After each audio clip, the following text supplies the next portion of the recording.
munaasabadan oo ay ahayd mid si weyn loo soo agaasimay ayaa waxaa soo qaban qaabiyay ururka suxufiyiinta qurbajooga Soomaaliyeed ee dalka Kenya Somalia Exiled Journalists Association SAJAS waxaana lagu xuseeyay maalinta warbaahinta adduunka oo ku beegan 3 May.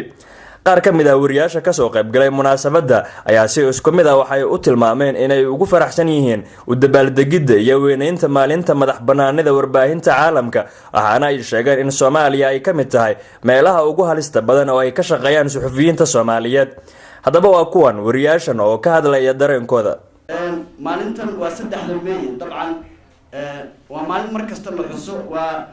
World Press Freedom Day ama maalinta madaxbannaanida warbaahinta caalamiga ah waa maalin oo international ah hay'adda waxbarashada qaabilsan qaramada midoobay UNESCO ayaa soo jeedisay shirweynaheedii 1991 ama 1991 in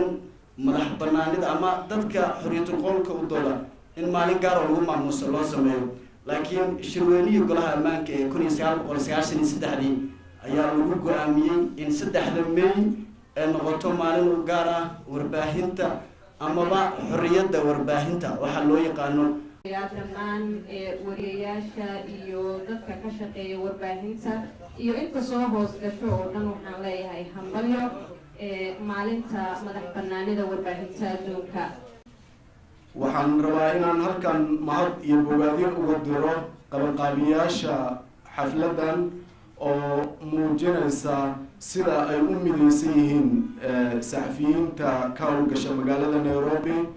markii la joogo magaalada Muqdisho gobolada dalka iyo meelaha ay ku badan yihiin saxafiyiinta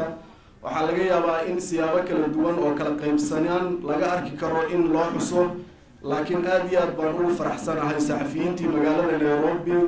iyagoo midaysan hal urur leh in maanta ay u dabaaldegayaan. waxaan aad ugu hambalyeeyaa guud ahaan saxafiyiinta Soomaaliyeed inta Nairobi ku sugan iyo inta caalamka ku sugan waxaan leeyahay hambalyo. waxaan sidoo kale hambalyeeyaa ururka suxufiyiinta qurbajoogta Soomaaliyeed ee SAJAS oo leeyahay aad u mahadsantihiin markasta waa isku keentaan markasta waan xiriirisaan shaqada hawsha sii wada hawshaas oo billahi tawfiiq.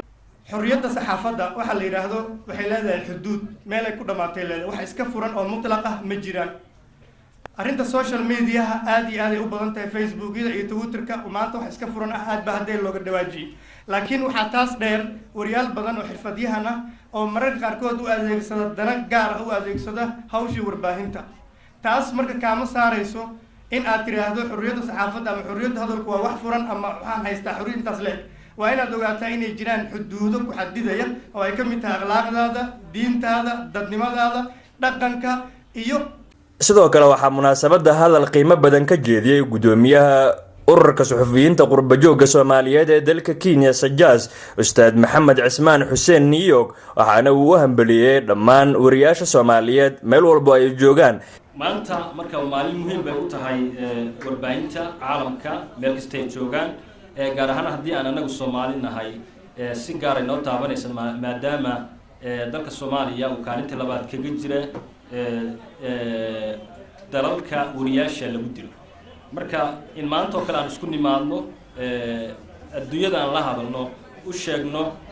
dhibka dhinaca tacadiyada saxaafadda heerka uu Soomaaliya ka joogo iyo gaar ahaan qaaradan Afrika sidoo kale marka waxaan kaloo jeclaan lahaa haddii aan nahay wariyaasha qurbajooga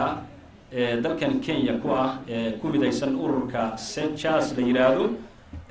inaan maanta halkan wax ka sheego iyadoo kulamo badan aan yeelan doono.